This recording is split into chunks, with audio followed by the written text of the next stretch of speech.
بسم الله والحمد لله والصلاة والسلام على رسول الله. اللهم صل وزد وبارك عليك يا حبيبي يا رسول الله. صباح الخير او مساء الخير على حسب التوقيت اللي هتشوفونا فيه. النهارده باذن الله احنا جايبين لكم اكله جديده، ممكن تكون في ناس ما تعرفهاش، بس انا هقول لكم عليها. هنعمل ايه؟ هنعمل النابت ده شويه فول انا كنت منبتاهم. شوفوا بنبله كده زي الفول الدميس، ونسيبه يوم بالليله في قلب الميه، وبعد كده بنشيله وبنروح حاطينه بقى في فوطه بتاعه مطبخ تكون نظيفه، في شال نظيف، فلينا نظيفه، وتروح سراه كده وقافله عليه. وبعدين هو دلوقتي ايه، احنا سيبناه 3 ايام راح منبت وعمل كده. لازم ينبت ويبقى كده، وده النبت بقى. ولما نبت بقى دلوقتي بغسله عشان نطبخ شويه النبت دول. لهم طريقتين، النبت له طريقتين في الطبيخ. اول حاجه ممكن تشوحي البصله، تروحي مشوحه فيها النبت ده، وتروحي نازله عليه بالشوربه وشويه فلفل اسمر وخلاص، ويكون عندك شرب. تاني طريقه اللي انا هعملها دي ان احنا هنعمله طبيخ. انا كنت عاملاه قريب مشوحاه كده ببصله وخلاص، فاحنا هنغير بقى. النهارده هعمله ايه؟ بتقليه. بس بيبقى جميل. النبت ده بيبقى زي الفراخ البلدي بالظبط في الاكل، بتبقى ريحته جميله. فاحنا هنعمله دلوقتي. المقادير بتاعتنا ايه؟ معايا بصله مفرومه، وفصان توم، وطماطم. هنضربها في الخلاط وهنقلله. خليكم معانا شوفوا طريقتنا فيه ازاي. هو ده انا غسلته كده، هروح اقطع افرم البصل عشان نطبخ بقى. يلا خليكم معانا كده يا حبايب قلبي. احنا فرمنا بصل اهو، حطيت عليها الماده الدهنيه. عايز تحط سمنه زيت براحتك. بنصفر البصله صفار خفيف، وبعدين بننزل بالطماطم. والطماطم هضرب في الخلاط معاها فصان توم عشان يديله ريحه قويه كده وجميله. ودي الشوربه اللي انا هحط ايديها، الشوربه هي. ومعايا البصله هتتصفر دلوقتي. خدت اللون اللي انا عايزاه. انا عايزه حاجه صفار ذهبي خفيف خالص، حاجه يا دوبك شوحت البصله ودبلت كده. دلوقتي معايا التوم مع الطماطم مضروبين في الخلاط، واسيبهم بقى يتسبكوا مع بعض.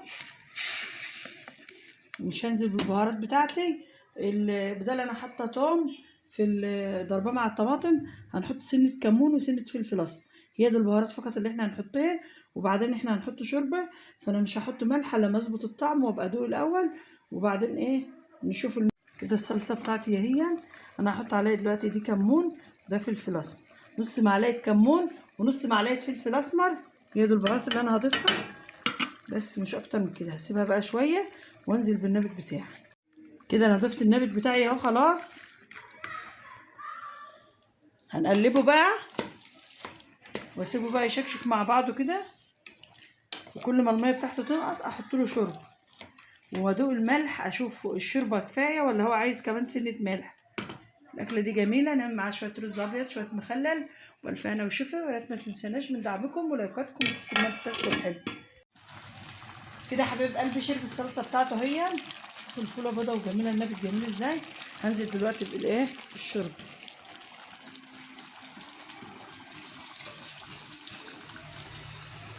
بس هو يشرب دول بقى ويغلي مع بعضه وهيستوي. دلوقتي انا هغطي عليه عشان يكمل سواه. هو ما عادش بيحتاج اي حاجه، وانا ظبطت الملح بتاعه. انت بتدوقي انت في بيتك، بتحكمي في الملح بتاعك عالي واطي، فبتدوق. ولو عايز بتحط، مش عايز خلاص. انا هغطي عليه بقى يكمل سواه، وهنعمل شويه رز ابيض. وخليكم معانا كده بقى يا جماعه. الفول بتاعنا اهو، النبت بتاعنا استوى اهو. بسم الله ما شاء الله، ابيض وجميل ازاي، زبده خالص اهو. هغطي عليه بقى وهنعمل جنبه ايه. انا لقيت عندي رز من امبارح، عندي شويه رز من امبارح اهما دول قوي حلوين. هعمل جنبهم ايه بقى؟ هنحمر بطاطس وهنقلب بتنجان اهو. هنعمل دور بطاطس كده جنب طبق الرز اللي بايت ده. الرز ده هسخنه دلوقتي مع الفول. ومعايا هنقلب بتنجان برضو. ده بتنجان اهو، ده بتنجان اللي هو الابيض بتاع الجبل ده. قطعت البتنجان، بقسم واحده 2 كده. هنقلهم برضو جنب طبق بطاطس محمره، جنب طبق بتنجان مقلي، جنب طبق نابت، جنب طبق رز، وشويه خضار خس ومخلل. دلوقتي يا حبايبي دي البطاطس المحمره. عملت خلطه الجبنه. خلطه الجبنه كانت عباره عن طماطمايه، حته جبنه، قرن شطه، معلقه زيت. دي خلطه الجبنه نحطها جنب الاكل. وده البتنجان اهو انا قليت البتنجان اهو. ودي الدقه دي كانت عندي في الفريزر لو تفتكروا وترجعوا الفيديوهات. هريسه الشطه اللي احنا كنا عاملينها ايه، عملنا منها هرسها ساده كده عشان تحطها على اي حاجه، سمك او تتبيلات فراخ او اي حاجه. وعملنا منها البرطمان ده اللي هو كان فيه عصفر والشطه الحمراء وتوم وليمون وخل وملح وكمون. البرطمان ده جميل وحطيناه في الفريزر. ودلوقتي بقى انا بضيف كده ونقلب بقى كله ببعضه كده. او لو عايزه تعملي رقات او تحطي طبقات كده واحده والمعلقه كده تحطي واحده فوق واحده وتحطي فوق منها من الخلطه دي جميله. او ان انت تقلبي كله كده اهو. يا دوبك طلعت البرطمان من الفريزر، عملت معلقتين منه، طلعت ما بيطلع باسهل سهوله وبيبقى حلو اكنك لسه عاملاه الوقت اهو. على ما تدور البتنجان اهو يا دوبك دور واحد اتقلى كان هو ايه فك جميله اهو، وريحته اكنك لسه عاملاه الوقت اهو جميله. كنت عاملاها ايام ما الشطه كانت رخيصه. شوفوا بقى جه والريحه بتاعته عسل اهو. هنغرب بقى الاكل بتاعنا كده يا حبايب قلبي. ده كان الاكل بتاعنا النهارده اهو. الفول النابت اهو جميل، شوفوا مهما استوى ابيض برده جميل ومزبد وريحته جميله. ودي البطاطس الشيبسي، وده طبق الرز اللي كان بايت سخنته، وده الزيتون اللي انا كنت مخليه معاكم جميل.